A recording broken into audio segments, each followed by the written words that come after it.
Dollar. Dirt and money, no soul. Had to go and get it, ain't no time to kick it. Got a stack of flip for my foes. Dollar. Please tell me you can hear me. Don't turn your back and don't neglect me. Just let me know if you need me. Dollar. Let me watch out for my partners. Keep my money long, get my team strong. Let me run away from my problems. Yep, what's good, original crew, man? We're back. Hey, we got a new Rotten Mango, man. We got Korean TV show accidentally caught a serial husband killer. Now, that is crazy. Facts.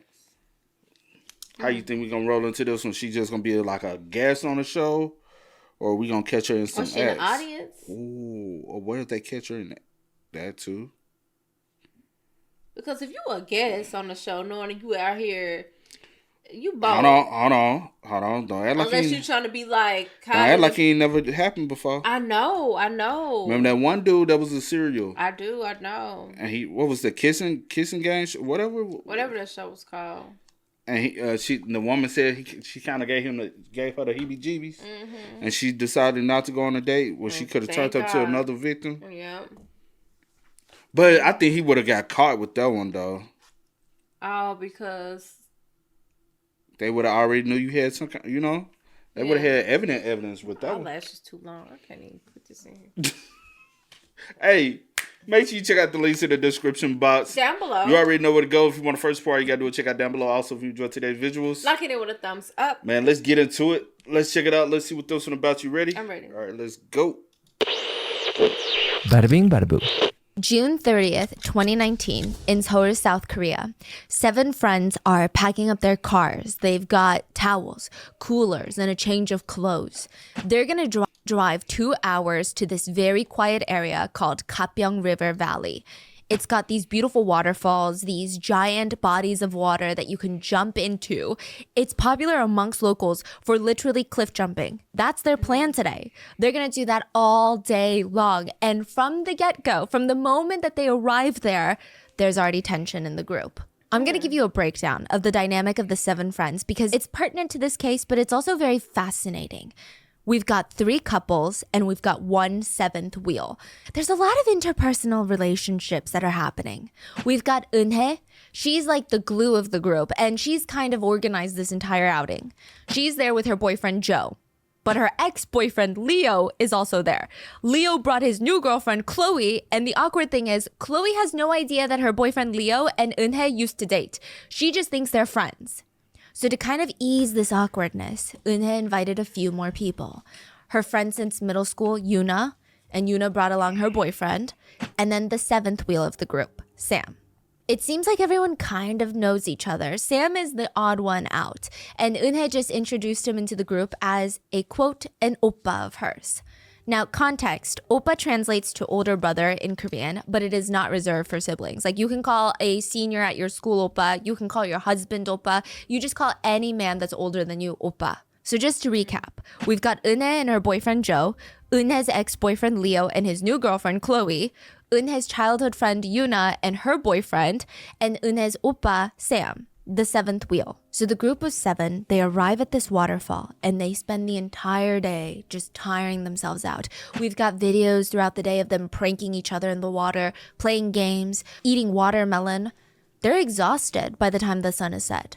And all 7 of them, they start packing up their bags. It's time to make that 2-hour trip back home, getting ready to leave. And all of a sudden, one of them suggests, why don't we do one last cliff dive? Just one. Unhe's boyfriend, Joe, her ex-boyfriend Leo, and Unhe's oppa Sam, they go up to the cliff. They climb up the giant cliff when it's pitch black outside, and one by one, they jump into the water below. Unhe's watching from the shore. All 3 of them splash into the water, and only 2 would surface. One of them would be dead. And in today's case, we've got 3 main suspects. Unhe's boyfriend, who secretly runs a trafficking ring. Unhe's ex-boyfriend, who is allegedly still sleeping with Unhe on the side secretly. And Unhe, the widow, whose husband just mysteriously died at the waterfall. All 3 have motive to kill Unhe's husband, Sam. So Sam is not just oppa. This is her husband, and she went on a trip with her husband, her boyfriend, and her ex-boyfriend, and one of them died. Oh, shit. I got it all wrong. I know she explained it, but golly. Okay. God Oh, my head itching. Boy, this gonna be deep. Okay. What? Okay. So Sam died.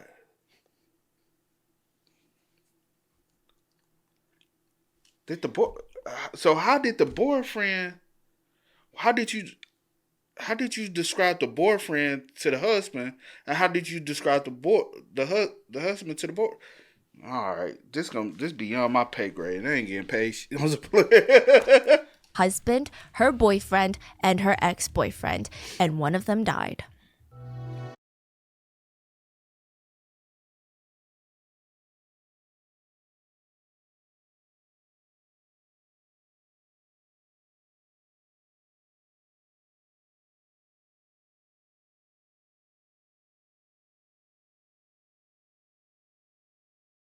We would like to thank today's sponsors who have made it possible for Rotten Mango to support NAMI, the National Alliance on Mental Illness.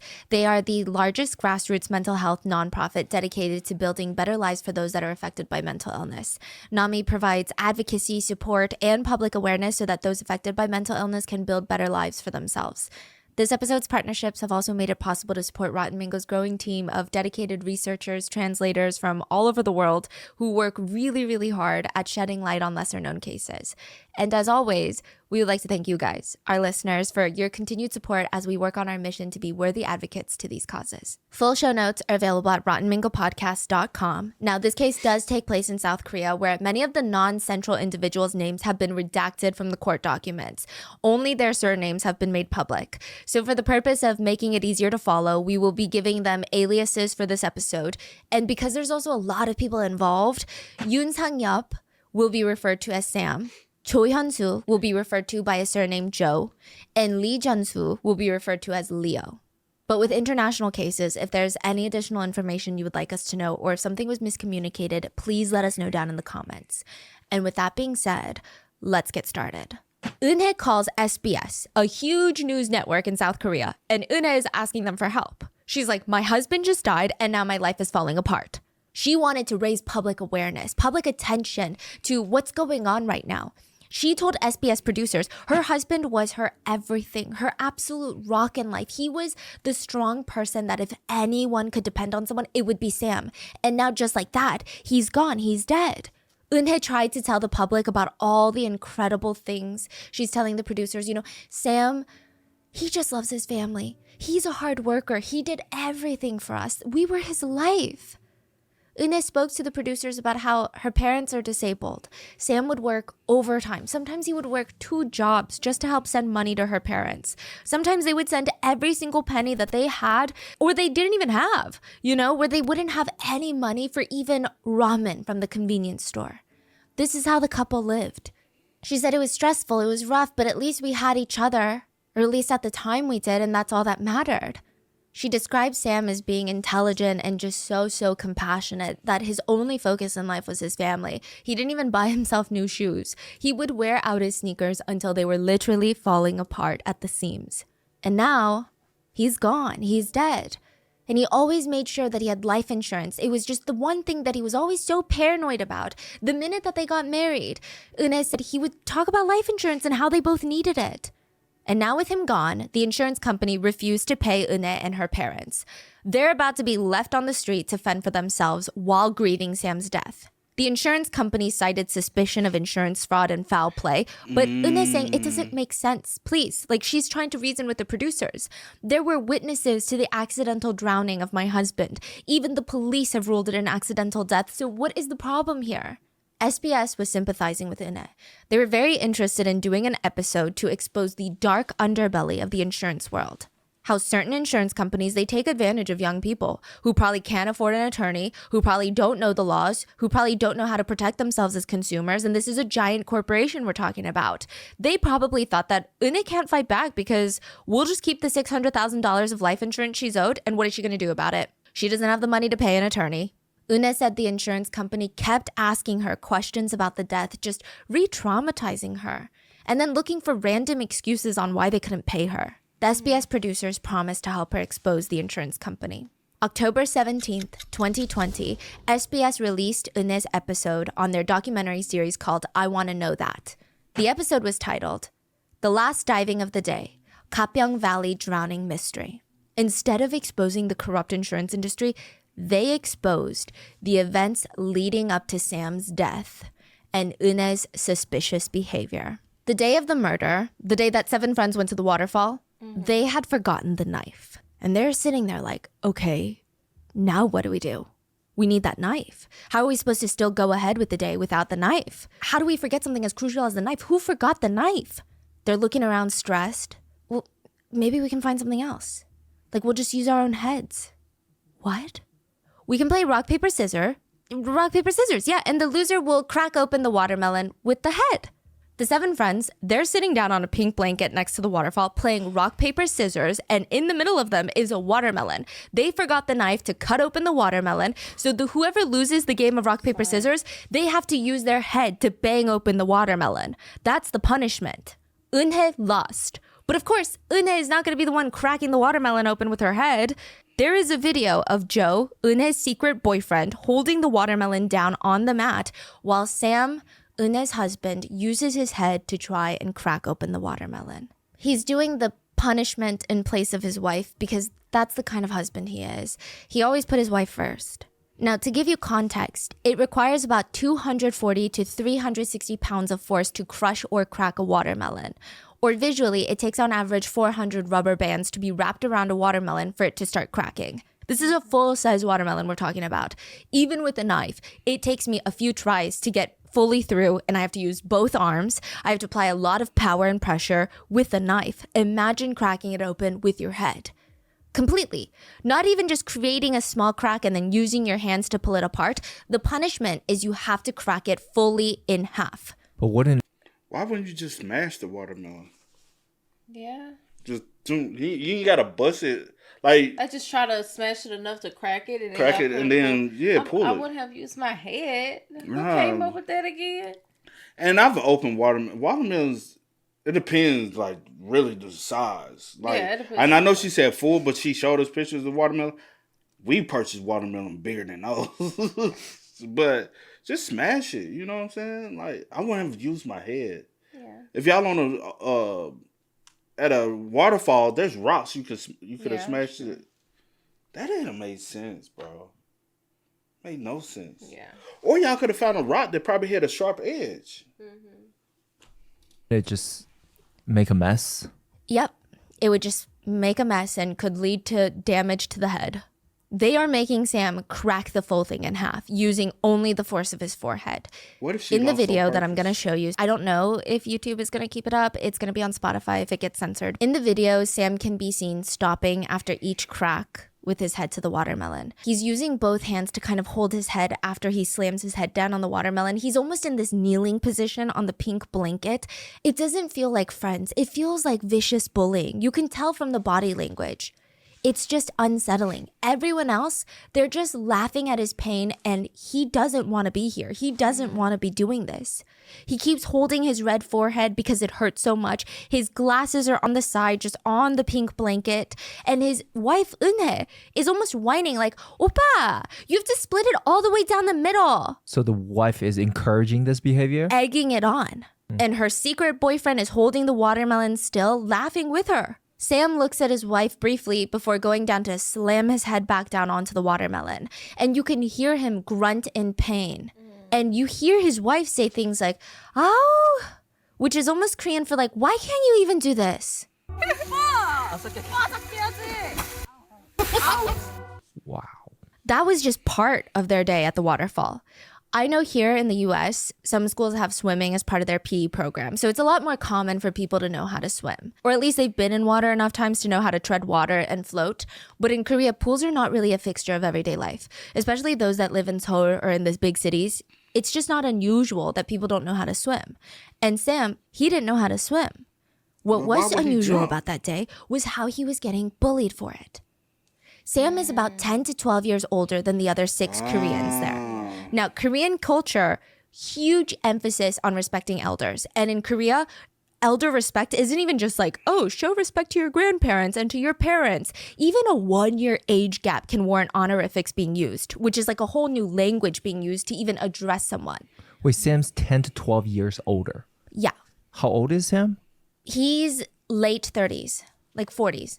So everyone's like 20, 30. 20s. Yeah, like 29-ish to 30. Wow. To give you an example of how serious this is, there are 3 ways to say happy birthday in Korean. If you are saying happy birthday to your equal, it's 생일 축하해, happy birthday. If you're saying it to someone maybe 1 or 2 years older than you, then you say 생일 축하드립니다, which is a very respectful way. Now, let's say there's a grandfather or someone older than your own parents, then you'll use 생신 축하드립니다. 3 ways to say happy birthday. That's how crazy these honorifics and respect by age is taken in South Korea.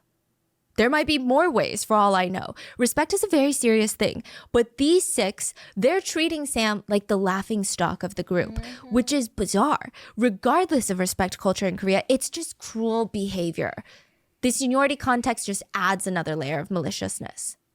So another incident was filmed that day that shows Sam in the water next to the waterfall in this inflatable tube.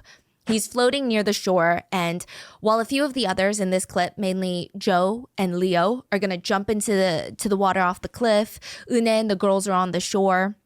And at one point, Joe and Leo, so this is Unhe's boyfriend and ex-boyfriend, that Sam just thinks are her friends. He has no idea. Okay? They swim over to Sam's tube and start dragging the tube deeper near the waterfall. And sure, you could say it's supposed to be a cute little joke, but Sam is clearly uncomfortable and terrified as the water is known to be pretty deep. Deep enough for people to jump off a 15-foot cliff without injuring themselves. So he's trying to get them to stop, and he keeps politely saying, "Oh, it's so cold, like the water is so cold, so cold."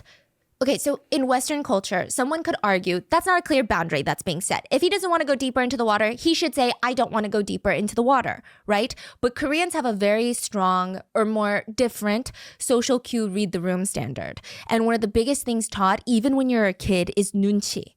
So by Sam saying, "Oh, the water is cold," is a clear indication for almost every single Korean with good nunchi, he does not like what you're doing. This is a very polite way of saying, "I don't like this, please stop this. I'm telling you something is cold and it's making me uncomfortable." He's setting a boundary. I know it sounds weird if you're not Korean, but trust me, it's not a reach. But they continue dragging him deeper, deeper into the water. And Leo ends up swimming away. Joe is still with Sam, and now Joe is rocking his tube. He's using like both of his arms to rock Sam's tube. And Sam is seen on the video trying to reach behind him to pry Joe's fingers off the tube. Wow.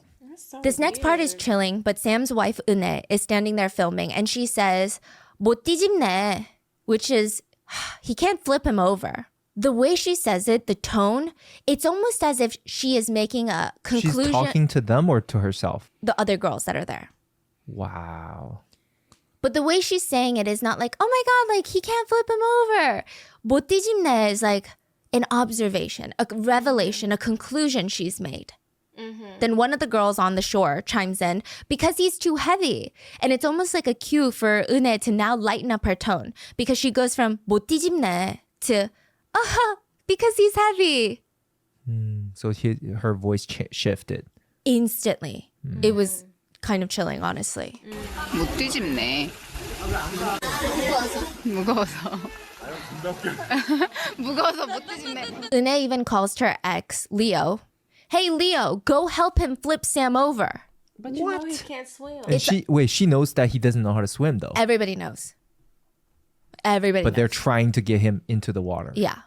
It's unclear if at one point Leo does go over to help rock the tube, but in the next clip, we see Joe by himself really put all of his strength into rocking Sam's tube. Like he was kind of joking around earlier. Now Sam is being submerged in water. Not fully, he's not turned over, but his head is probably being submerged in water. He hasn't flipped yet though. I mean, any point he could easily flip. He's being violently shaken by Joe. Unhe is still recording and laughing as if this is the funniest thing in the world to her. When Sam gets a chance to escape, he tries using his hands to float away from Joe, but Joe catches up to him, and one of the girls starts singing the Jaws theme song, like bada, bada, and saying shark, shark. In a heartbreaking part, Sam is so panicked and scared he covers both of his ears with his hands.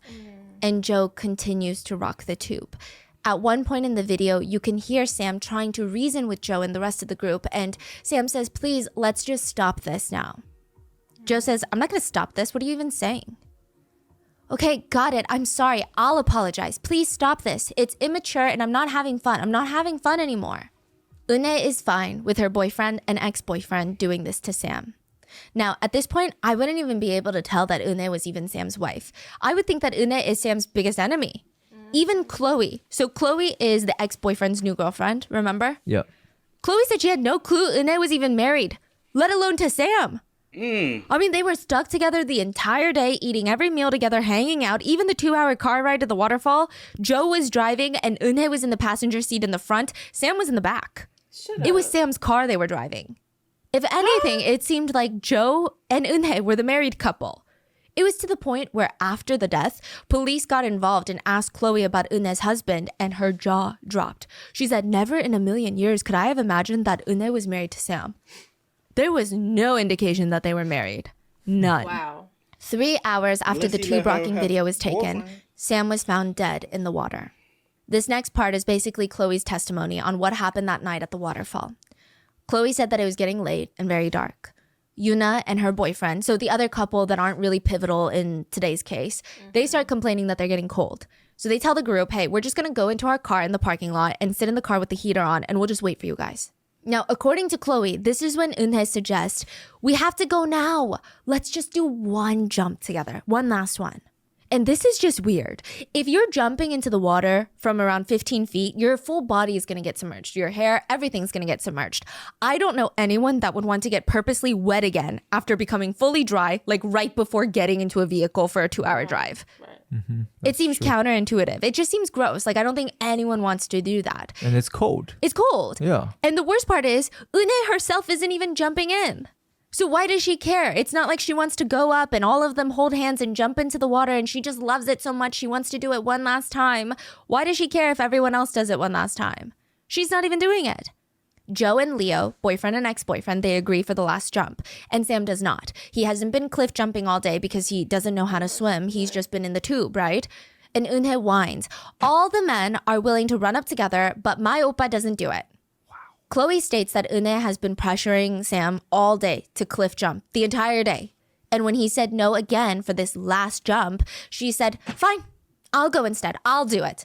As if someone has to do it. Like, it was weird. She's insinuating that she's sacrificing herself for him so that he doesn't have to do something. This is when Sam just, I imagine, exhausted, says, fine, I'll go. Some people question why he chose to do this. I mean, I think that he knew that if he didn't, none of this would stop. I imagine he just wanted the day to be over. I mean, look at how the day had been going so far. He just wants to go home is how I see it. Yeah. He's seen how relentless these people are, how this group is. I mean, I wouldn't be surprised if he had said no as a joke. The group would have hauled him up the cliff and threw him in by themselves. I wouldn't even put it past these people. At around 8:30 p.m. that day, Unhe's boyfriend Joe and her ex-boyfriend Leo and her husband Sam walk up the cliff to jump one last time.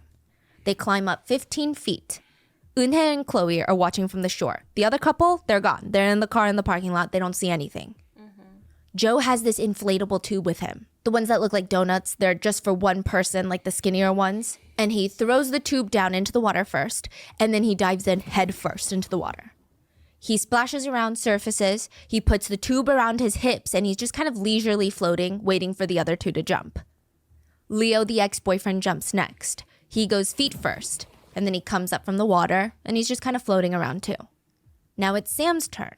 He hesitates for a second, and then he jumps into the water 15 feet below. The water at the deepest point here is about 10 feet deep. Chloe recalls seeing Sam resurface. So she sees Sam, he's not drowning, he's back at the surface, and Chloe insists that nobody push Sam. He jumped in by his own free will. She also insists that she definitely saw his head come up from the water. Chloe said that Sam seemed completely fine. Like, yeah, he couldn't swim, but he wasn't struggling. So he was floating. Maybe it's instinctual. Maybe some people just naturally know how to float. I don't know. And they're all kind of slowly headed towards the shore. He's kind of slowly inching closer. And Chloe claims that she saw something really odd. Joe made some sort of weird gesture with his hand, like he's like signaling someone. And before Chloe could comprehend what's going on, like, did he mean to do that? Who is he signaling? What does he mean by that? What is that? Before she could even put two and two together, Unhe turns to her and says, hey, can you grab me a cigarette? Chloe turns around, bends over to reach into her purse to grab a cigarette, and as she's faced away from the water, she hears ah coming from behind, like a sudden ah, and then the scream stops. Chloe turns around and saw Sam was struggling to stay afloat. He was now actively drowning, and she didn't understand because he was fine just a second ago. Right. Joe is still in his inflatable tube, and he starts swimming towards Sam. He's only about 30 feet away. So to give you an idea, most residential pools, so these are not pools in your apartment complex or in like a building or a gym. These are like small backyard pools. They range from 20 to 40 feet in length. So 30 feet, it's far, but it's not that far, especially if you're a strong swimmer like Joe. It's not far at all. Experts have stated it would take someone like Joe about 20 seconds to swim 30 feet. But Chloe saw the whole scene in front of her, and it was bizarre. Joe is swimming so slow. And just watching from the shore, Chloe said that she's getting 답답해, which means so frustrated. She yells at him like, hey, take off your tube, because it's around his waist. So he's basically just like swimming, but the tube is keeping him in place and he's just literally moving around in the same spot. So she's like, take off your damn tube. She watches as Joe takes off his tube and flings it away from his body and away from Sam. And he starts... Why not take the tube with you to Sam? Because Sam don't need a tube to float. Or take it off since it's keeping you in the same spot. Take it off, hold it, and take it to Sam. So that's what I'm saying. Yeah. Also, why Sam can't swim? Everybody has a tube or a floaty, right? Except for Sam. That's what I was like. Why would he go in the water without one? If earlier he had the big one he was swimming in. Why? Did y'all take it from him? Could when I got up there and said we'll give you the float when you jump down. Yeah. We'll give it to you, but that's evil, bro. Swimming towards Sam. Now, I just think that part is so interesting. That goes against instinct to throw the tube away from Sam. Yeah. Right. Yeah. But he throws his tube away, starts swimming, still suspiciously slow. And Unhe suggests to Chloe, we should go grab the life ring. The life ring is kind of up the cliff on the hill. So they run to grab it, but now Sam is fully out of Chloe's sight. By the time that they grab the life ring and come back to shore to toss it into the water, it probably would have taken 2 minutes. That's what experts think. Chloe said it was too late. The water was calm. Sam was nowhere to be seen. Instead, there was just Joe walking out, standing waist deep in water, and he just kept repeating, I don't see him. I don't see him. He said he couldn't save Sam because there was low visibility in the water because it was dark. Really? What about Leo? Leo's just like, yeah, I couldn't see him. And it was so odd. It felt like everyone was in on it. Unhe, Joe, even Chloe's boyfriend Leo, who Chloe would soon find out was still allegedly sleeping with Unhe still. Right. It's like they all knew something that Chloe didn't know. Chloe was the one to call 119, emergency services. The authorities arrived, retrieved Sam from the water, attempted CPR, but Sam was dead. They closed his case as an accidental drowning. Wow.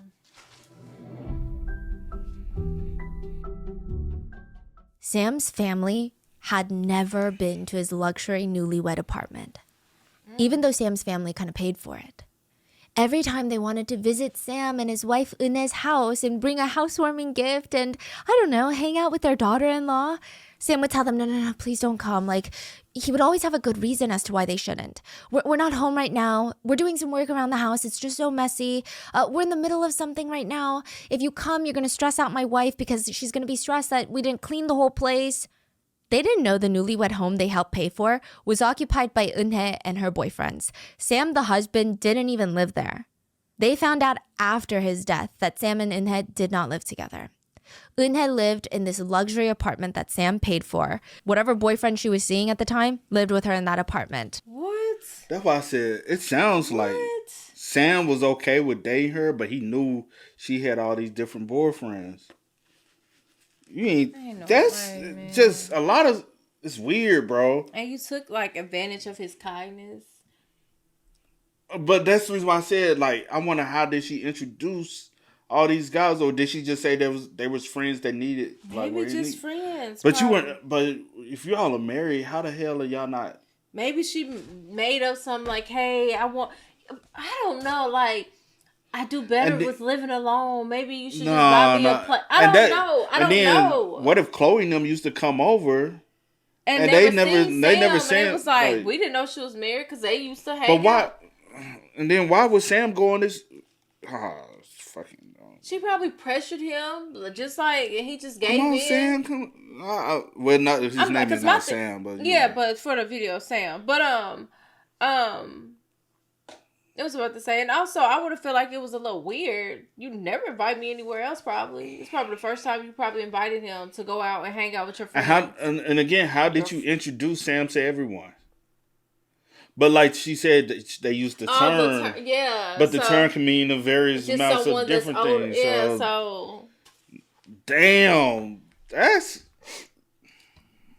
Sometimes she had multiple boyfriends or even girlfriends live with her, all on Sam's dollar, rent-free. What? Meanwhile, Sam lived really close to his workplace in a tiny little basement unit. We don't even know for certain how Sam and Unhe met. I mean, it's claimed that they met at a brothel, but Sam told his family that they met at work. What? None of Sam's coworkers even remember working with her, or let alone seeing her. Sam had been working this office job for a while. He was making around $60,000 to $70,000 a year, which is great considering the national average in South Korea is around $35,000 a year. So he makes double the average salary. And on top of that, Sam has always been a big saver. So by the time that he meets Unhe, he had already saved up like over $300,000, which in this recent economy, that's a huge, huge accomplishment. Yeah. Very few people are able to do that.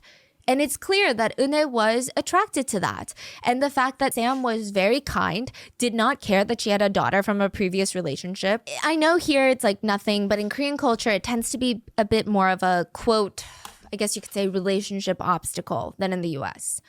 They got married and Sam initially thought, okay, we're going to have a regular normal life, right? But right out the gate, things are difficult. Unhe insists that they have two places. Sam was tied to Suwon City for work, but she's like, I'm not moving there. I hate it there. I refuse over my dead body. She wanted to live in Incheon, which is where the airport is.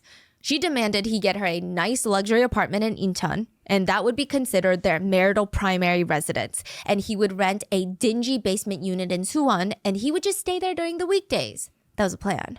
And during the weekends, he would come home to the luxury apartment in Incheon. A few major problems with this.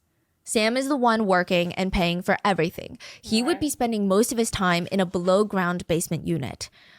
Korean basement units are known to just be really, really, really rough to live in. Technically, you weren't even supposed to live in those. They were created for the purpose of being bunkers in case North Korea waged war. But now they're being rented out because of the housing crisis. And there has recently been a lot of discourse on these units. They were flooded during the last monsoon season. A lot of families were either killed or lost everything because there was no way out of the water. Like water was treading in. It's a really bad living situation. It's basically what the whole Oscar-winning movie Parasite is about. It's below ground. Usually the units will get little windows at the top of their walls, very close to their ceilings because they're basement level, that let in just like the tiniest bit of light. But right outside the window, it's ground floor. That's the pavement. So there's bugs, rats, cockroaches, dust, pollution, dirt, trash that just gets swept into their apartment. And anyone can bend down and just look straight into their unit.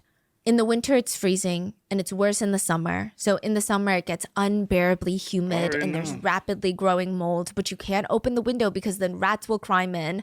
And the tiny cramped bathrooms in these units, most of the times, they don't even have sinks. You can barely stand up in the restrooms without bumping your head on the ceiling.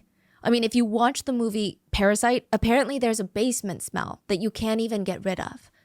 That's how people know that you live in a sub-basement unit, is because of a smell. And regardless, it's just not a great place to live. It's more affordable than regular apartments, but it's rough. The South Korean government is actually trying to phase out the leasing of these units because of how bad it is. Sam is living in one of these basement units while Unhe lives in this expensive high-rise building. Sam had to take out a $100,000 loan just to be able to afford the deposit on that building. He borrowed tens of thousands of dollars from his family to be able to support Unhe's life there. And Sam's family didn't know this. But his friends did, and they all tried to tell him, like, hey, this is weird. Like, this is not normal. Normal relationships don't work like this. What if she's cheating on you? You don't know what's going on in that house. You don't even have the key to that apartment. But he would just dismiss all of their concerns, and he said, it's nonsense. We're in love, and right now we're apart because she has a daughter, and I work in this city, and there's no way for us to be together right now. The thing is, the original plan was Unhe was supposed to visit every weekend or Sam was to go. She never let Sam come to their luxury unit that he was paying for. But she also never went to Sam's basement unit. It was probably too gross for her compared to her luxurious apartment. She probably turned her nose up like she's too good for a place like that. But 2 days after Sam's death, Unhe was caught on CCTV cameras entering Sam's basement unit with Joe.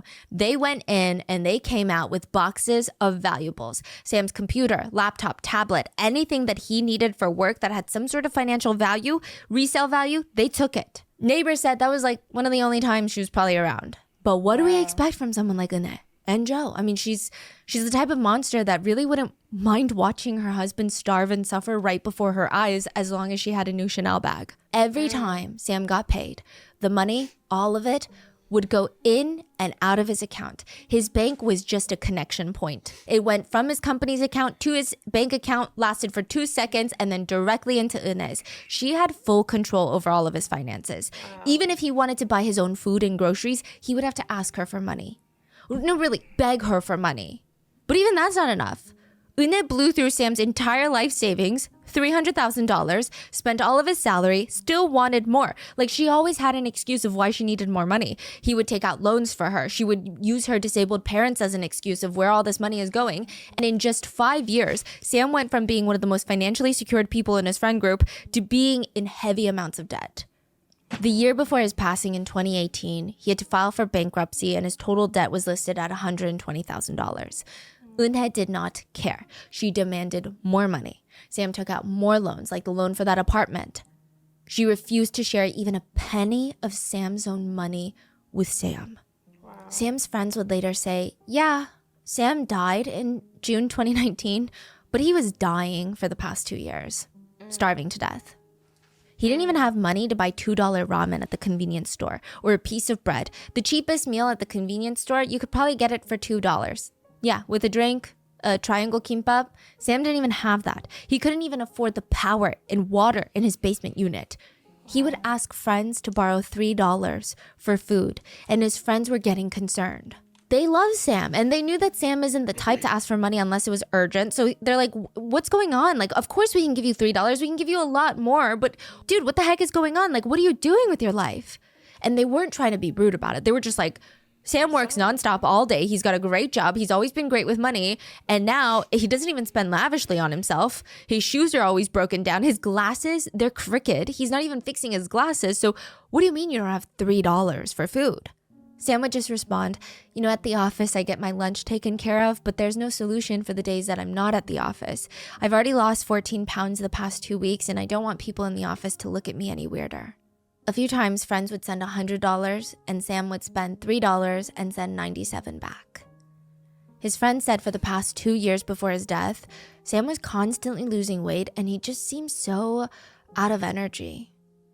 And Unhe knew this. Like, Sam was struggling to feed himself and she knew that he was basically starving. He would text her, breaking down, asking for some money. He would text her things like, I'm really sorry. They said that they're going to cut off my electricity. I won't make this type of request next week, really, but please, can I just have a little bit of money? I used the last money you gave me really frugally. Also, you must be so busy. You don't have to call me. Please just help me with my electricity bill. Unhe, like I said, you must be really busy. You really don't have to call. It's really okay. I guess if you need an explanation to make an excuse, my payday is the 21st and I was going to pay the electricity bill that day, but they said that they're going to cut it on the 14th. I'm really sorry again for making this type of request. Unfortunately, these text messages would only mean something to people with some sort of conscience or empathy, and Unhe had neither. Okay, sometimes Sam would take the lighter approach. He would text her pictures of his shoes that were all ripped up or his glasses that were broken, and he would text, when the money comes in, please buy your husband new glasses and running shoes. My shoes ripped, so I'm a little embarrassed at work. Unhe could not care less. She even asked Sam for a credit card under his sister's name so she could spend that. She racked up another $5,000 on Sam's sister's account. In another really, really sad text, Sam texted Unhe a picture of a lunch at the convenience store. This was like a very lavish lunch for him. It was no longer cup ramen. It was like a bento box with some vegetables. And he texted, I have no money. I have too much debt and debt from the company. I don't know how much this is. I think it's like $7 or $8. Please, can you just send me $10? I promise I would have asked someone else, but I have nowhere else to go to ask for money now. He goes on to say, I was going to do whatever it took to live off that $30 that I had, but it auto-drafted away into the car payment. Side note, he doesn't even drive his car. She does. So it's not like he's out here just being bad with his money management, clearly. The situation got so bad that Sam didn't even see a way out of it. He started having thoughts about exiting. He purchased tools online that he thought he would need to do so, but he realized it'd be a very selfish choice to make. He felt like if he was going to die, he would leave something to Unhe before he did. I mean, yeah, he's got life insurance, but maybe he can do a little bit more. So Sam went online and stated that he was selling a ghost helicopter. He started getting messages from people all over the world inquiring about his weight and his age. Ghost helicopter in South Korea is a black market term. Ghost in Korean sounds a little bit like kidneys. And then helicopter is an acronym of sorts in English. HE for heart, LI for liver, CO for corneas, P for pancreas, TE for tendon, and R for retina. He wanted to sell his whole body, all of his organs. And he thought, at least I could bring in some extra money for Unhe before I exit. Meanwhile, there's a recorded conversation of Unhe asking him, rather demanding him to give her more money. Sam sounds confused. He says, today? You need the money today? Oh, I told you not today. Why? Because I told you I had to give it to... Redacted. I guess he had to pay someone back. No, I told you, Sam, I needed to be given the money first. It was supposed to be 500 today. You said that you would give it to me. Oh, but you always just let my words go out one ear and out the other, don't you? 오늘? 응. 없다니까? 왜? 그거 얘한테 줬잖아. 아니 오빠 먼저 줘야 된다 했잖아. Unhe would use most of the money to splurge on designer goods and go on these abroad travels with her friends. In a letter Sam wrote when he was thinking of exiting, he wrote it to Unhe, and it reads, Unhe thinks I'm upset with her. She's so dumb. I'm not upset. I'm just exhausted. I don't have the energy anymore, and I just feel really sorry for Unhe. But I know that she won't even feel the empty spot that I leave behind. Unhe probably won't even come to my funeral. She's always so busy. Unhe did show up at Sam's funeral with her boyfriend and her ex-boyfriend. It stated that she was sitting outside the funeral hall with her little boyfriends playing mobile games on their phones. They weren't respectful at all, and if you just saw them, you wouldn't even know that they're attending a funeral right now. It seemed like a lighthearted gathering. The only time Unhe seemed emotional or even passionate about her husband's death was when it was about the life insurance payout, which she got for Sam within 5 months of being married. She bought 4 different policies for Sam's life, and she was the sole beneficiary for every single one of them. His life insurance totaled to be around $650,000. The worst part is, the insurance agent that she bought these life insurance policies from was another ex-boyfriend of hers. Wow. Who knows if they were still seeing each other or sleeping with each other at this point? I mean, I would not put it past Unhe. So she's got Joe, her boyfriend on the side, Leo, her ex-boyfriend that she's probably still sleeping with, and then the insurance agent that sold her husband's life insurance policy, probably made commission from it, that she's probably sleeping with. And a really sad detail is, Sam knew the life insurance was a big part of his relationship with Unhe. He even joked to his friends, oh, don't worry about me. I've got life insurance, so when I die, a lot of money comes out. And in the insurance world, timing is everything. Sam died just 4 hours before his insurance expired. There's a Japanese delicacy that can kill 30 adults. It's pufferfish. So you know those like squishy looking fish? Some of them have like the spikes, some of them have small spikes, others have like the large, huge spikes that are protruding out of them. And when you get too close, they puff up, so it's harder for them to become prey. That's just one of the ways that they protect themselves. Another way is their blood. Their blood is highly poisonous. But humans are out here eating pufferfish. It's a delicacy called fugu, and it requires a highly specialized chef with just years and years of culinary experience, because one wrong cut of meat from the pufferfish or too much blood, certain death. The pufferfish toxin is actually 1,200 times more poisonous than cyanide. One pufferfish has enough toxins to kill 30 full adult humans. There's no known antidote. Once it's in your system, there's nothing that can be done. Sharks are the only species that are immune to the pufferfish toxin. Humans are not immune. February 25th, 2019, just a few months before Sam's death, Unhe took Sam to eat pufferfish. For the last few months, Unhe had stopped paying for Sam's life insurance because it was too expensive to pay every single month, right? But just a week before eating pufferfish, she started paying for his life insurance again. And this would be a pattern. The unbelievable part is Unhe didn't even pay the monthly fee for Sam's life insurance. It came from Sam's own money. Right. But even then, Unhe feels like this is a waste of money. She hated seeing money that she could be spending on anything else, like herself, going to Sam's life insurance policy. The one where she's the sole beneficiary of. So she would constantly stop paying. He would not be insured. And then suddenly Unhe would be like, you know what? I'm going to pay the life insurance again. She would start paying for his life insurance. And conveniently, Sam would have a near-death experience almost immediately afterwards. Side note, Unhe would even stoop so low and have the shameless audacity to even ask for money from Sam's siblings to pay the life insurance. So like clockwork, February of 2019, she takes him to eat pufferfish. I don't know how she was able to get the pufferfish toxins only onto his plate, but she was able to.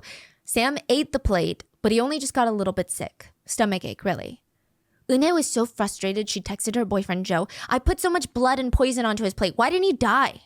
For a month or two after that, Unhe stopped paying for Sam's insurance again, but suddenly started making those payments again. And soon after, Sam almost drowned to death. So this is not even the day that he died. This is a different incident. This was exposed through a Korean YouTuber.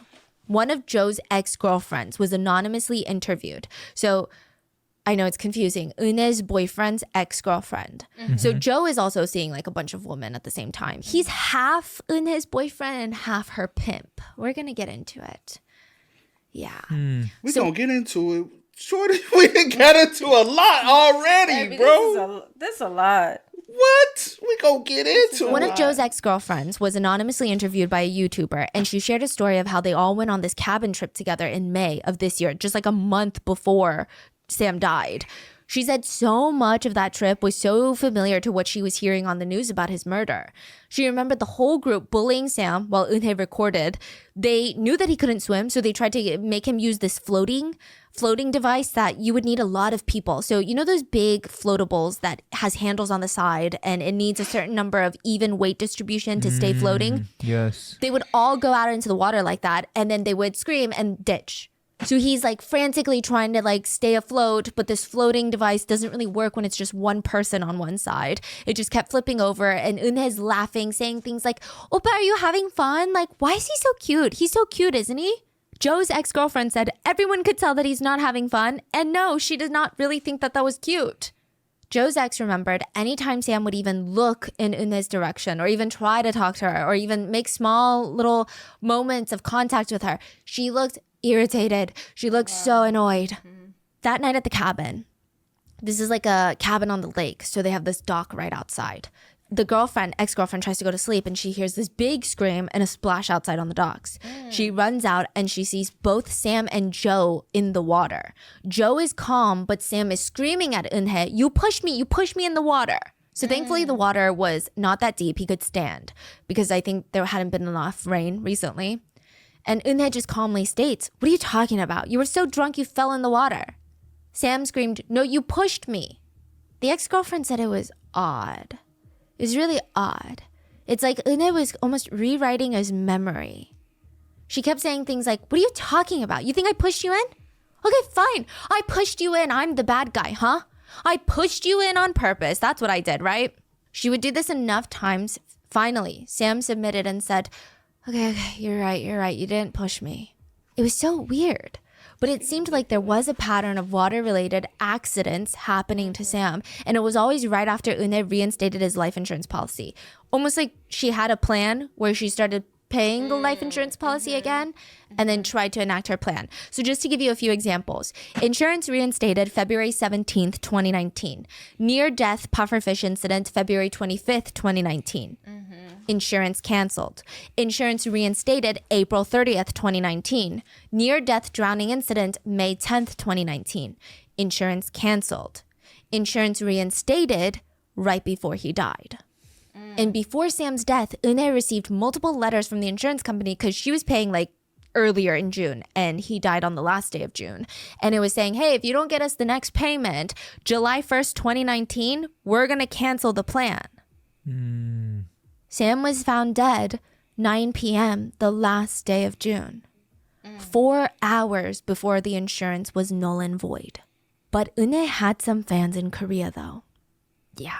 So you know those reality makeover shows, Extreme Makeover? In Korea, I think there's some here in the US where they do extreme home makeovers. So the producers, they go out and they find families with touching backstories. They come into their house, give them a full home makeover, and the viewers tune in, everybody feels good, the whole thing is wholesome. Unhe's family was chosen for an episode for one of these shows called Love House. She was 13 at the time. And Unhe's parents, they were impoverished. Both of her parents were disabled. The entire family lived in a one-bedroom house, survived on a government check that was only like $350 a month. Both of her parents were wheelchair-bound. And Unhe, ever since she was young, she did all the housework. She cared for her parents. She's like forced to grow up and mature really quickly. And she's 13 when this show comes into her life. She had a lot of fans from this episode. So like, yeah, the focus is on the remodel of the house, right? The design choices. But they also really focus on the homeowners' backstories. So they would show clips of Unhe just taking care of her parents, cleaning up around the place. And she seemed so dedicated for a little 13-year-old girl. Like parents at home were like poking their kids. Hey, look at you. Get off your little Nintendo. Look at that kid. What are you doing for me?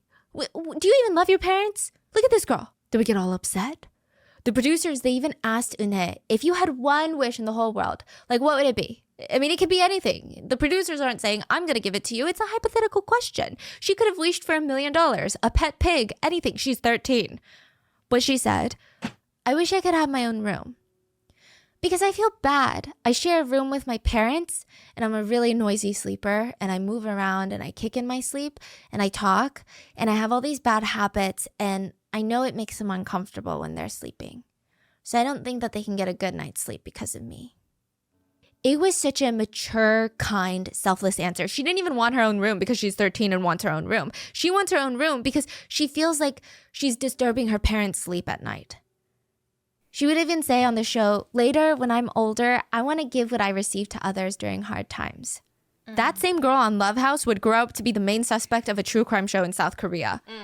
And everyone is confused. How did she even get there? A few years after being on the home makeover show, Unhe would meet Joe. This is the boyfriend that was on the trip with her. They've been friends since like high school. They were on and off dating. And the thing that bonded them together was sex.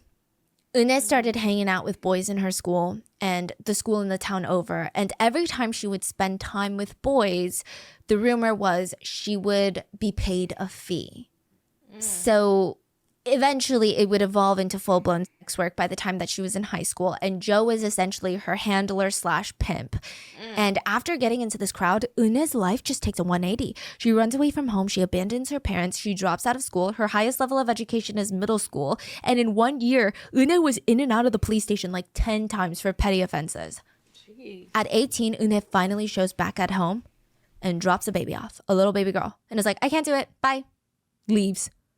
Unhe's parents, they take full custody over this child, and we have no further information on like who the dad is or really anything about that. A lot of people said that Unhe just lost sight of everything that really mattered. She abandoned her parents, refused to take care of her own kid, didn't care about anyone but herself. She started getting a lot of plastic surgery on her face. Now, I don't think it's our place to judge when someone has plastic surgery, right? But I think that the reason that netizens were really dogging on her for this later is, you know, one, she's a shady, evil person, but also she gave her disabled parents the huge responsibility of raising her child because she stated she didn't have the money to be a mom, but she spent a ton of her money on plastic surgery. So I can see how that feels gross to netizens. Like just making sure it's known that it's not the act of plastic surgery that they don't like. It's just, you know, you get it. And I think in hindsight, it's really to see her as this like vapid, manipulative, shallow, gross person that she is. But at the time, for Sam, I think that he just saw the girl from Love House. I think that he knew it was rough for her, but he saw this sweet girl who had to grow up too fast, and maybe now she's a little reckless with the money because She wants to be a kid again. She never had a childhood, so maybe she wants to experience it now. Maybe that's why she tends to want to have more fun and wants more excitement than Sam does. She's trying to live through her kid life again. But she still feels like pressure and stress from her parents and being a single mom. So it's just, I could see how people feel sympathetic towards her. He probably saw her as this very strong, sensitive woman that he could help. Sam would see the good in people because Sam was a good person. But like, what do you think is one of the last things you would do if your loved one passed from drowning? I don't know if this is a conscious choice, but I feel like most people would probably avoid bodies of water. Or at least I imagine it would take a lot for someone to go enjoy leisurely activities on bodies of water without thinking about their loved one who just passed. Unhe went to a water park 2 months after her husband's death. She even went wakeboarding in a lake. There's a video of her that she posted. She would later claim in prison that that video was taken way before Sam's death, but like, we don't know for sure. Yeah. We do know for sure that she did go to a water park, which feels wrong. The 100 days after Sam's passing, Unhe was focused on having fun. She went to the water park, she went wakeboarding, she went on an overseas trip with her friends and her daughter. She hung out with her new boyfriend, Joe. But fine, like we say this all the time, we really can't dictate how people grieve and process trauma, but like there's just so much in this case that does not add up. Right. Even the events of that day. So the forensics, the expert testimonies, they don't make sense. For example, professionals state there is a chance, a possibility that even though Sam was okay when he first dropped into the water, he could have had a sudden muscle ache from the cold water. So he gets a muscle cramp, he starts drowning. But they also argued that it's very suspicious that Joe couldn't reach him in time to save him. I mean, even if he did reach him, I get there's a chance that Joe can't save him. When people are drowning, there's a chance that it's very difficult to help them because they keep panicking and they might even try to take you down with them, right? But that wasn't even a consideration in this case because Joe was swimming extremely slow and never even made it to Sam. Another odd thing is Joe had a tube around his waist. When he took it off to, quote, swim faster, he threw it away from him and away from Sam. Unhe's actions, according to Chloe, I mean, it's all so strange. And it's alleged that before Chloe called emergency services, she said Joe turned to the group and said, make sure we don't look suspicious. The group would tell authorities that Sam did not struggle in the water. So they heard him hit the water. He said, ah, and then went under, never resurfaced. That's why they couldn't find him because it was too dark to see in the water and he wasn't splashing around. So they had no idea where he was. They're looking around. Joe's like, I don't even know where to swim, right? Because I don't know where he is. But that completely goes against the forensic findings of this case. According to professionals who performed Sam's autopsy, they said that there was evidence that his lungs retained quick amounts of air and water. How do they know? Because there was foam found in his lungs. Foam only occurs when air and water repeatedly enter and exit the trachea. It's a strong indication that Sam was struggling in the water. He was likely coming up, trying to get air, then going back down, coming up, trying to get air, going back down. So their statement that Sam never struggled in the water, it did not match the forensics.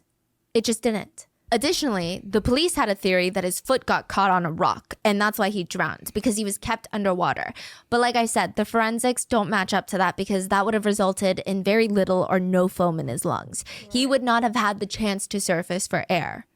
And really add to the fact that Unhe knew that her husband could not swim but kept encouraging him to jump off a cliff into deep water and peer pressuring him to do so, very questionable. And there's just so many other inconsistencies. Sam's friend stated that it was really out of character for him to jump into the water unless he felt like he absolutely had to. This man is not a risk taker, they said. So this is not something that he would have done unless he felt forced. Even Sam's wedding to Unhe, there was no official wedding ceremony. They just did paperwork. Sam told his family it was because Unhe's parents were upset that Sam was a decade older. They said that having a wedding ceremony would just make their daughter look strange. So while they approved of the marriage, they felt like they couldn't have a wedding for social judgment reasons. Then it gets weirder. After Sam's death, Sam's entire family finds out that Unhe had a daughter from a previous relationship. They didn't know about this kid. They only found out after Sam had passed, but it made things so much more complicated because Sam didn't have a will when he passed, and he had legally adopted Unhe's daughter. Unhe's daughter is the rightful heir to basically everything Sam owns. But not only that, there could be potential that even Sam's parents could be responsible for the care of Sam's legally adopted daughter. And if they pass and have no will, and if Sam's other siblings pass without a will, technically Sam's adopted child could fight for a piece of the rest of the family's inheritance and money. An attorney stated, according to the rule of inheritance by representation, the daughter is the direct descendant of the deceased Sam. And because of that, she becomes the heir to the family according to Sam's ranking in the family tree. Sam's older sister, Mi-sung, is seeing all of this unfold, and she thought, there's just no way. Like, there's no way that she's not going to get justice for her brother. She posted a Blue House petition for the government. She stated that every single day since her brother's murder has been filled with pain and despair. She compiled a document with all the evidence she had so far, and she made it public. Side note, this document was almost like a group project.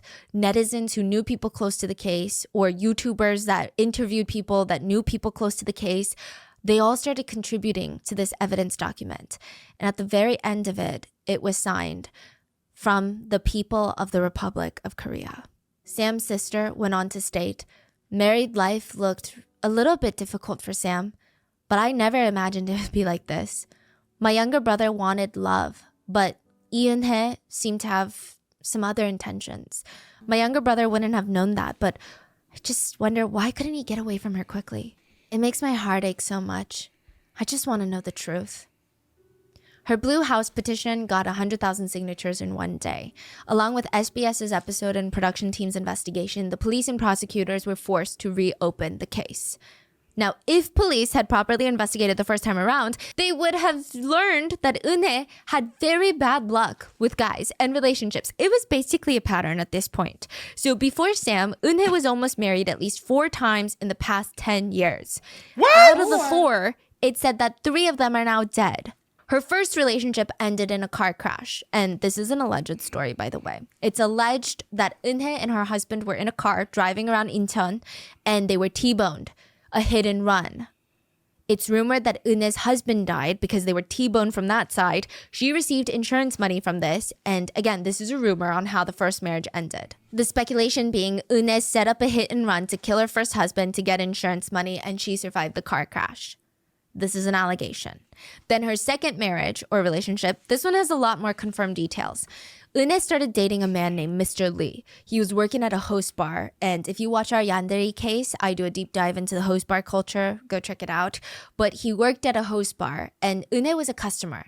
They hit it off. They move in together and they're young. You know, this is early 20s. So Mr. Lee, he's like, I got to go do my mandatory 2-year military enlistment. So our relationship feels a little shaky. Unhe's like, don't worry about it. Like, I'm going to wait for you. Don't worry. I think we should do one last trip, though, to remember each other by. She requested he pay for a last trip to Thailand together. Both of them boarded a plane, and only Unhe came back. July 16th, 2014, almost exactly 5 years before Sam's death, Mr. Lee died in Thailand. Wow. The couple went snorkeling to see coral reefs, and in the process, Unhe claimed that her boyfriend fainted and eventually died. When she came back to Korea, all of Lee's friends are like, what are you talking about? Why? How could he just faint and then die? Like, we want answers. Right. She said, oh, he drank too much and then got swept away by the waves. Lee's older brother said none of it made sense. I think she's hiding something. I thought even in that moment, there was a possibility that she killed him. But the confusing part is Lee's father was the beneficiary of Lee's life insurance policies. The Lee family cannot confirm if Unhe had other policies in his name that they just don't know about. But the one that they did know about, his one life insurance, it was paid out to the Lee parents. The police briefly investigated the suspicious death of Lee and closed the case, deeming it an accidental death. Now with what happened to Sam, I mean, the suspicion is that she drowned him, but there's no way to prove it. Lee was cremated in Thailand. Then in Unhe's last relationship before Sam, she did something really bizarre. She was engaged to a man, let's call him Patrick. And according to those who knew Patrick, they said that Patrick was just like head over heels in love with Unhe. He really, really loved her, wanted to marry her, but everyone in his life is like, pump the brakes. This girl is weird. Patrick's parents, his friends, they all said, I don't know, just something is weird about that girl. First of all, Unhe's going around meeting all of us, meeting your family, meeting your friends, but you've never met a single one of her friends or family. Does she not have friends? Does she not have family? But she talks about them, so why can't you meet them? Patrick thought, they're just being so cautious, you know, so skeptical. Love is love. The couple go ahead and they start planning their wedding. The weekend of the wedding shows up and it's like a full weekend of festivities. They had rehearsal dinners, parties before the actual wedding, and this would be the first time that Patrick would actually meet Unhe's friends and family. And Patrick's friends immediately off the bat are like, this is so suspicious. It's the wedding weekend. All of them are showing up in clothes that are not appropriate for the wedding weekend. It looked like they didn't even know that they were coming to a wedding, or they either straight up didn't care, which I don't know which one's worse. And Unhe's parents, they barely know a thing about her. They don't even seem like her parents. Patrick's parents were so suspicious that they immediately hired a PI. And they discovered that all the people that Unhe had invited to this wedding, paid actors. Wow. Even her parents. It's another Anna. Anna Delvey, Yeah. Patrick confronted Unhe about it, and she left him at the altar, abandoned him. It really, really messed with Patrick. His friend said, after this, Patrick developed severe depression, social phobia. I mean, he's still struggling mentally. What's crazy is, even after leaving Patrick at the altar, Unhe comes back, knocks on Patrick's door with her daughter, and is like, this is your baby. The timeline didn't match up. It was clear that was not Patrick's baby. So then Unhe just left again, and I don't think that she ever tried to contact him ever since.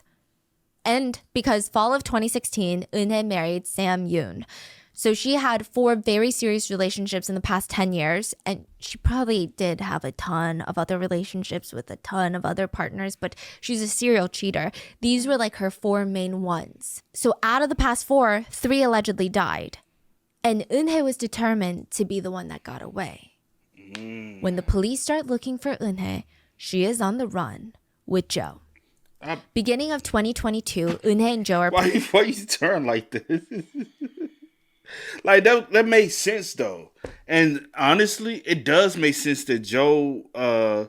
Is Joe really her pimp, or Joe is her protector?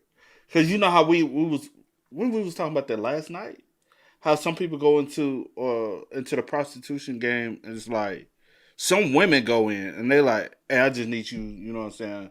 I'll give you a chip. 2 things could be true. It could Yeah, but what I'm saying is because if she truly started like doing it in high school, trying to get some money, right? She could have been dating Joe at the time and told Joe, "Hey, I need you." You know what I'm saying? Maybe he turned into. Maybe he started as a protector, but what I'm saying is, what I'm pimp. trying to say is the idea of a pimp, of a forceful. What I'm saying is, maybe he is just like now he done got his other joints and he got his other female, but when it comes down to her, it's more like she do her, she got the game, and she take care of me type shit. You know what I'm saying? So it might be one of those situations where she really like the head ring, because there are women like I've had a case like that before where people approach me on. I was like, man, I can't. That ain't nothing I'm into. But females wanted to, you know what I'm saying, and they just need you to basically be the lookout for them if they're ever in need. You know what I'm saying? Yeah. You'll be the male that they had. Like, hey, yeah, that big motherfucker right there. Like that's, you know what I'm saying. So, and then you'll get sucked into the game because of the money so quick. Yeah. And then now I got my other joints. I'm getting other females, but I ain't gonna cross her because she kind of put me onto the game. Right. And so that'd be like their main joint. That shit crazy, bro. And then the scheme of the insurance thing, they probably was like, oh shit, we gonna constantly keep hitting these licks. Because if you notice, with Sam, Joe is always there. Well, except for the first time with the puffer fish. But the other time, Joe was there. Yeah. This time, Joe was there.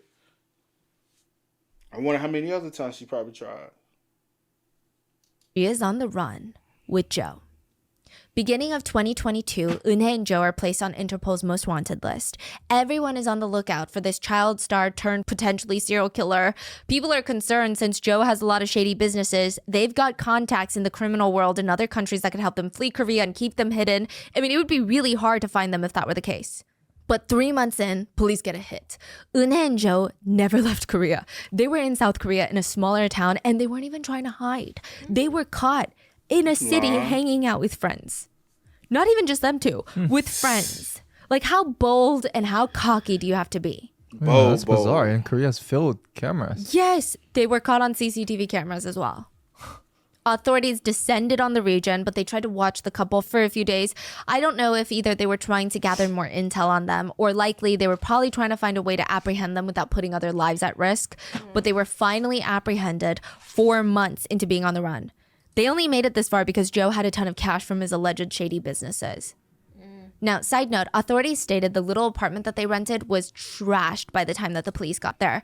It was filled with designer goods. There was no furniture. They found 5 phones, a laptop, and a USB hidden in the ceiling of the master bedroom of the rented apartment. What?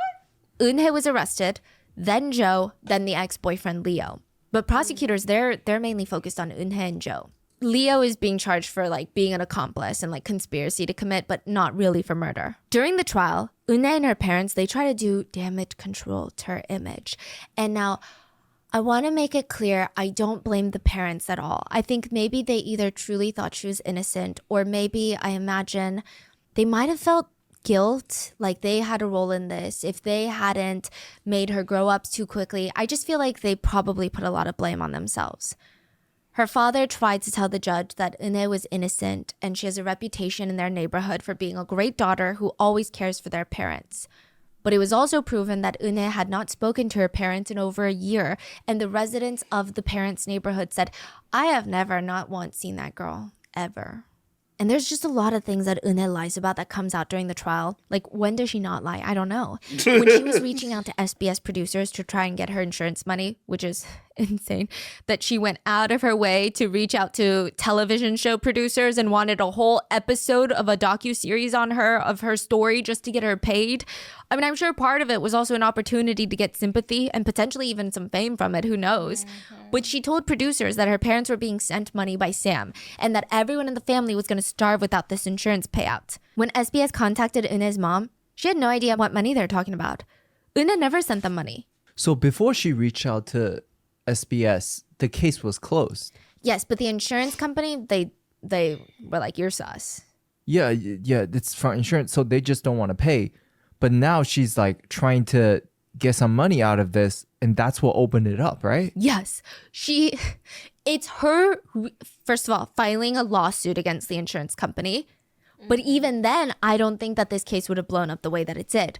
But she reached out to SBS producers to do a whole episode on how shady this insurance company is and how the public should riot with her to get her paid is the incentive that she had. See, that's the audacity that the most evil people, Yes. they just really, really think oh my gosh, I need to get my money. And wow. You I'm would the think that victim. most people, I don't think most people would commit murder, but let's say they did. I would think that most of them would be like, I gotta just be quiet and go live in a corner somewhere.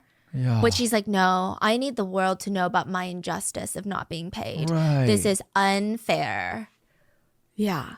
And then the SBS producers, they just felt like something was so off about her. They started investigating and they were picking up these little rumors by people who knew the couple.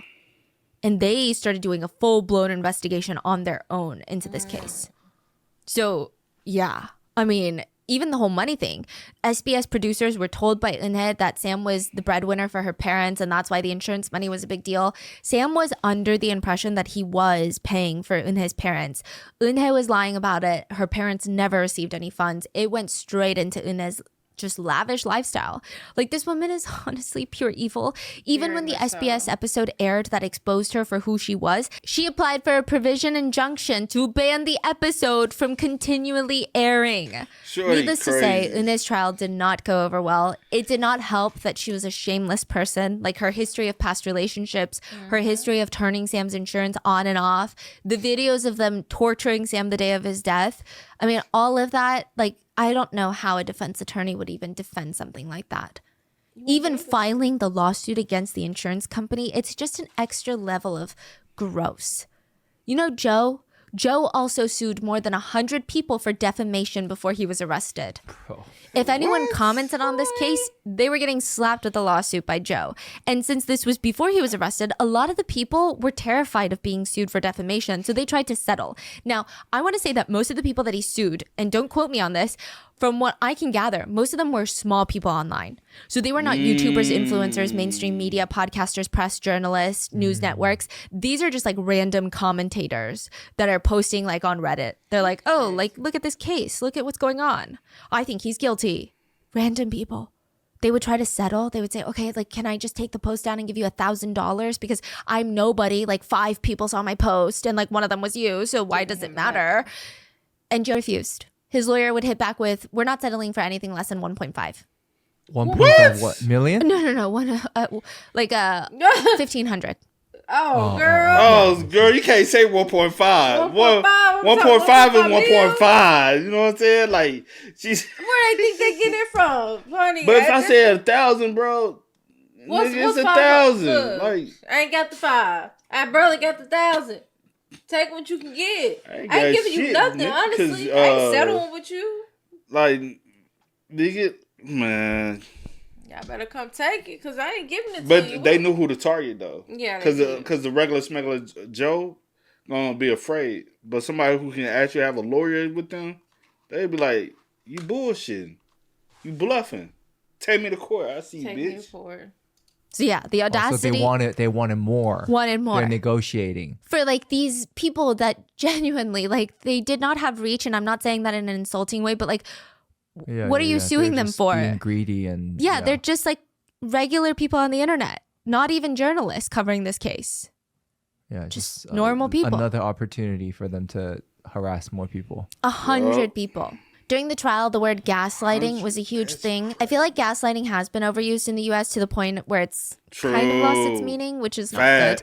But in Korea, I think the word and definition were just recently starting to be taken seriously. It would be thrown out during the trial because later judge would say that it's hard to prove gaslighting. But the prosecutors, they tried. There are voice recordings of Unhe manipulating Sam by saying things like, when I drink, I turn into someone else, and I treat those who I feel like are the closest to me really badly. I didn't do anything to you because I don't like you or because I was trying to ignore you. I'm just like that. It's very hard for people to listen to. Bitch, what? Unhe was found guilty and sentenced to life in prison. Good. Joe, the boyfriend, was found guilty and sentenced to 30 years in prison. And in one last moment of shamelessness, Unhe said this about her verdict. The investigative agency has already reached a conclusion, so I lost the opportunity to prove my innocence. Basically being like, I'm innocent, but they already made up their minds about me, so what can I do? Joe stated, on the day of the accident, I did my best in rescue He activities. do nothing. Leo, the ex-boyfriend, is also awaiting trial, but it doesn't seem like prosecutors are really pursuing him aggressively. But I will say he's a very shady character. He's got needs to be locked up 28 too. records on his criminal rap sheet. He was also arrested for like domestic violence, really heinous things. It said that he worked with Joe in all the shady illegal businesses. So there's that. And speaking of prison, I was hoping that maybe she would feel some human level of remorse. But netizens were shocked to discover that she made a pen pal in prison. His name is Cho Ju-bin. And we're going to be talking about him very, very soon. He was arrested for helping run the child trafficking ring, Enthrum. Which is one of the most vile, evil, I think even on an international scale, that was probably one of the most shocking, vile things I've seen. He was sentenced to 45 years in prison, and when he heard Unhe was in prison, he started writing to her, almost talking to her like he's some sort of sick mentor. It said their letters to each other consisted of them basically babying each other and being like, oh, poor baby, the world is so mean to us. We're gonna get out soon. I don't think the contents of the actual letters have been released, but these are what people have been saying were the contents. They're just consoling each other, really. Yeah. And remember how the police declared Sam's death an accidental drowning at first? The prosecutor of that jurisdiction that handled the case from the get-go had to post an apology to her Facebook page. It's very lengthy, but it's very PR standard. She apologized and stated that they were going to have an internal investigation into the case on why this happened. I would say that most people were shocked at just how evil these people could be. And I mean, some of them even wondered if there's anyone that Unhe didn't date. It just seemed like she seems to have some sort of romantic connection with everyone. Other comments mentioned the fact that there were still other people that weren't arrested that were there. Why did they do nothing? Yeah. Someone commented, Really, I think if I were in that position, I would have done something to stop this. Yeah. How can people watch others suffer so much? Is that even possible? This is like, you would think this is happening in the high school, right? In school, bullying. Yes. But you would not expect this to happen as an adult. No, especially, okay, you know, I don't know what I would have done in high school. I think high school, I was a timid kid that just really wanted to fit in. I think even in high school, I would have Yeah. said something, right? But now in my late 20s, like you would genuinely have to hold me back from saying something. Like, Yeah, that's yeah, kind of exactly. crazy. Yeah. They said nothing, and they're watching it happen not once, but throughout the entire day. Not one person. Another commented, I have nothing to say. My heart hurts so much watching these videos. Still, he believed this was love, and he would have endured anything and everything for that. He could have been loved by someone worthy, but I'm so angry that he met a woman who is not even a human being and went through all that pain. I hope these people live in pain till the day they die. And to those who resorted to victim blaming Sam, because there were some heinous people who said some heinous things about how he should have known it wasn't love. How could he not see that she was evil? Some people even made remarks about their looks. Yeah, some of the comments were really dark, but I think one comment that addresses it really well says, if you look at the way Sam was messaging his friends, he would ask for $3 just to buy ramen for a meal, and if they sent more, he would send the rest back. Sam was kind by nature. I think because he was so kind, he could never really believe truly evil people existed. Yeah. I think he never imagined evil people could do such things, especially his wife.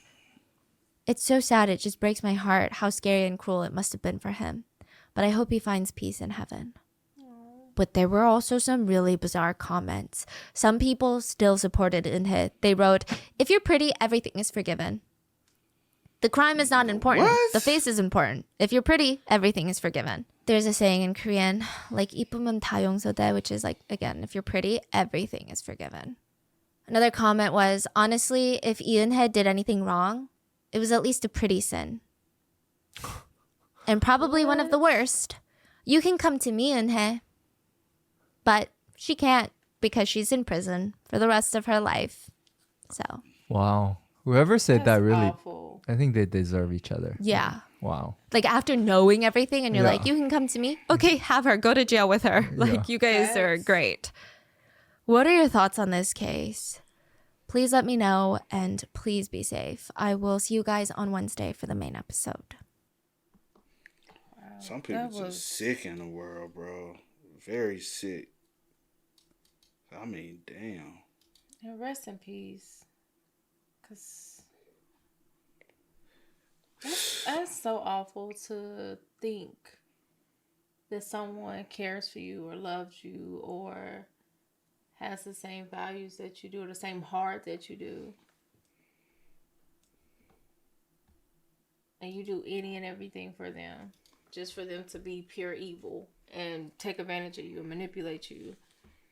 And it was all a setup and ploy from the start. It was Yeah. never meant to be anything that he thought of. Yeah. That's sad. Yeah. Hey man, y'all spam us up in the comments, man. Just tragic story, man. Be careful out there, man. Like learn.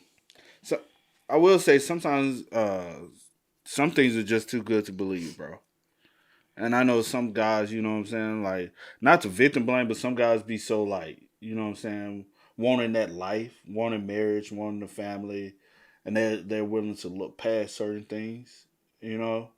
And when you really like look at it from an outside lens and scope, you like, nah, this too good to be true, you know. I think that's the reason why like a lot of people fall for catfish. A lot of people fall for conniving people that's like plotting and ploying like on them because they yearn for someone to love them back. Yeah. And that's what it is. Yeah. It's just sad, bro. Yeah. Hey, y'all spam us up. Y'all let us know how y'all feel about it in the comment section down below. But until next time, y'all know how it go, man. I do go by the name DJ New Kid. This is Sierra to go. We Are. Tennessee. We Are. Get it, ain't no time to kick it. Got a stack of flip for my foes. Dollar. Please tell me you can hear me. Don't turn your back and don't neglect me. Just let me know if you need me. Dollar. out for my partner.